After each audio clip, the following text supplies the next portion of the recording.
And this is January 13, special episode 3212, 3213, and 3214. Medyo na-delay kasi meron na walk-in, no, na nag-i-inquire sa reading at saka yung iba sa rituals din. Dahil nga yung piyesta ng Candelaria is first Friday, February 2, yun na ho. So, kung kayo may mga barang, kulam, sumpa, bad karma, lalong matutuluyan, no? Pagdating ng kapistahan ng Candelaria. Kasi yun na talaga yung santo ng mga kandila, eh. So, lahat nandoon yun. So, lahat na yung alam niyo na. Okay. First card. I create. And then, second card, shape shift. Ay, nako. Third, solstice. Okay. So, yun na yun. Diba? Kung napanood nyo yung first, yung daily episode natin kanina, sinasabi doon, you have to regenerate, use your intuition, use your ideas, and embrace everything. Ito din yun, diba? Pinapatunayan niya na kailangan mong gumawa ng panibagong pamamaraan kung paano ikaw magkaroon ng mga sources of income, no, sources of happiness, your joy, contentment. Kasi, yung tao hindi naman mamamatay pag nawalan ng minamahal. Malulungkot ka, meron kang punto sa buhay mo na parang ang hirap. Pero the least thing you can do is to comfort yourself. Huwag mo nang abangan na may iba pang taong magko-comfort sa'yo. Lalong-lalo na kung yung problema mo is finances, no? Subukan mong gumawa ng mga panibagong hakbang sa buhay mo para kumita ka. Wag mong hanapin kung saan ka pa makakautang. Yung hanapin mo is yung trabaho. Additional income that will help you shift sa buhay mo. So, ibig sabihin, this is a big leap of transformation for yourself.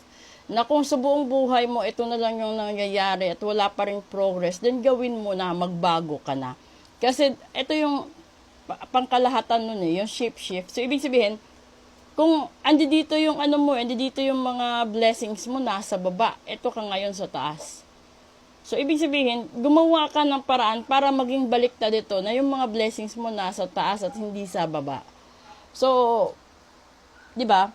Kung ikaw yung tipo ng tao na madamot ka, ikaw yung tipo ng tao na wala kang ginagawang maganda sa kapwa mo, kung meron man once in a blue moon, then you have to deal with charity work or probably tumulong ka. Hindi naman kailangan na may camera, may witness ka na tumulong ka. Kasi sa bawat tao na natutulungan mo, Diyos yung nakakakita. Diyos yung nakakaalam. At Diyos din yung may mabisang kagagawan or makakagawa ng pagbaliktad ng blessings sa buhay mo. So, from bad karma to good karma, meron. And then, pero kung sa tingin mo na sa bad karma ka na talaga ngayon at gusto mong ipatanggal yan, pwede naman, magpa-ritual ka, di ba? Yun yung solusyon doon. At saka pag mabigat yung katawan mo, sakitin ka, at ang dami mong problema lagi, magpa-cleansing ka din. Ganun lang kasimple yung buhay. So, yun nga lang, di ba? Lahat kasi may kapalit. Kung hihiling ka sa Diyos, pupunta ka ng simbahan. Kalimitan, unang kapalit doon is yung oras mo. Nababiyahe ka papuntang simbahan, gagastos ka ng pera pamasahe, and then, pagdating doon, luluhod ka, magdadasal ka, hihiling ka, tapos bibili ka ng kandila, ititirik mo doon, diba? So, yun ay mga slight acts of asking favor from God. Pero kung napapansin ninyo, may mga bagay na ang tagal nyo nang dinadasal, ang tagal nyo nang hinihiling, pero bakit hindi siya talaga makuha-kuha? Ibig sabihin nun, merong kulang sa inyo. At kapag nangyari yung gano'n na pakiramdam mo, ang kulang at ang tagal, dun ka magpa-private reading, dun ka na magpa-cleansing, magpa-ritual. Kasi yung hindi nakikita ng natural na mga mata, yung hindi nakikita ng mga marites, ay nakikita doon sa side ng mga manghuhula, clairvoyant, faith healer na katulad ko. Okay? At doon naman sa na-scam, ay sorry po. Iisa lang ho talaga yung account ko at ito lang po, no? So, bago ho kayo mag-send ng pera doon sa gumagamit ng account ko, i-verify nyo naman po. Kasi yung followers ko, tsaka yung likes ko, nasa page ko naman, makikita nyo. And then, ganun, no? At saka, tawag nito.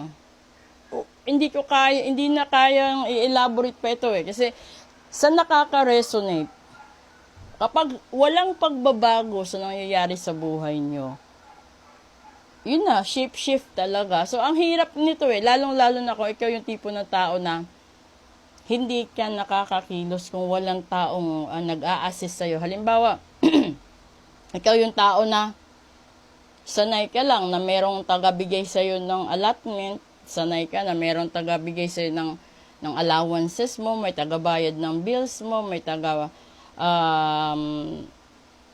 gastos para sa mga pangangailangan mo. And then, bigla kang hiniwalayan. Bigla kang iniwanan.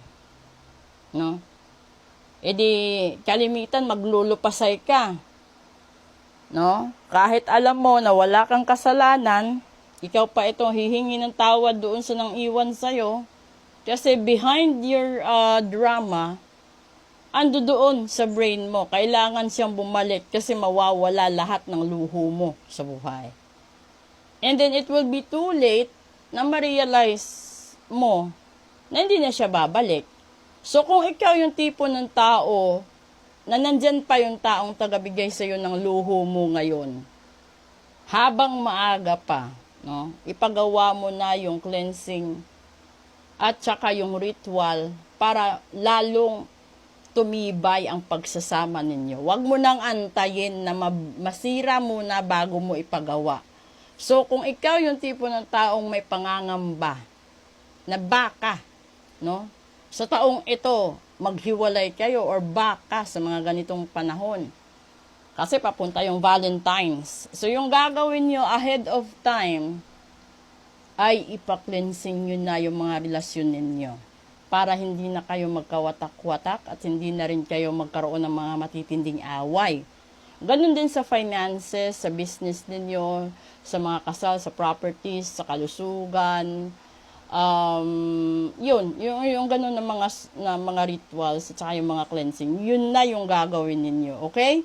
So sana nagustuhan niyo itong special episode natin. Let's proceed with our English episode, which is the male and female vibration.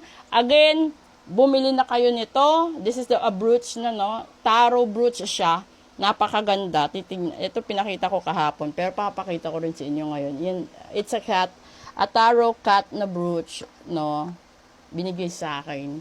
And then kung gusto nyo din na mag-order, isasama ko yung link dito sa baba.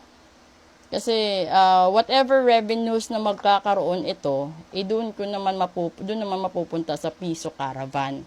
So, yun na, order na kayo para somehow meron kayong maliliit na mga donations doon sa Piso Caravan, which is a charity for stray dogs, stray cats, stray children, at saka yung mga senior citizens po natin. Maraming salamat po.